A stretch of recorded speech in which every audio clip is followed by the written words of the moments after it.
ninawaomba sana, utaratibu wa kukopa unaeleweka. Huwezi kukopa zaidi ya 2/3 ya mshahara wako. Kukopa kadri unavyoweza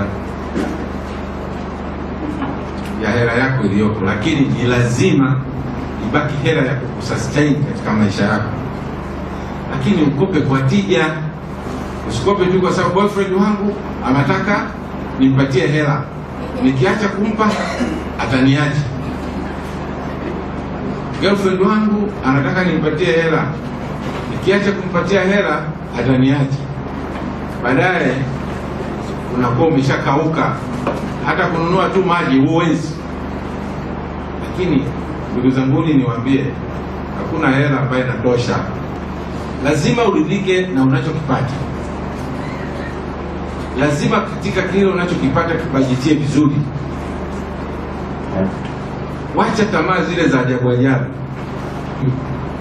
Hapa wilayani watu wanatafuta opportunities.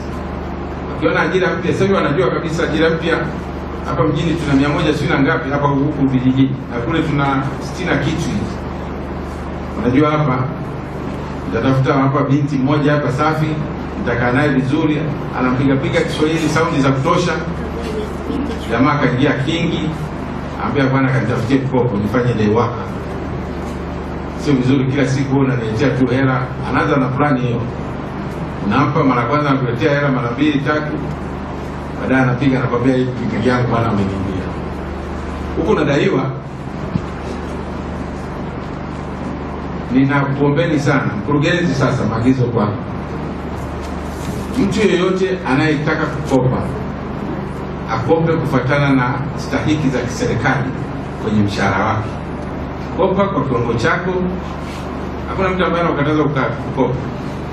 Mimi pia na mkopo kwa sababu siwezi kufanya vitu vikubwa kama nisipokopa hela ya serikali. Kwa mfano nikihitaji hapa shilingi milioni 100, siwezi nikapata milioni 100 mimi nikakusanya mpaka ikamilike. Nikienda benki nikachukua hela, lakini najua naenda kufanya nini na inafanya vitu gani.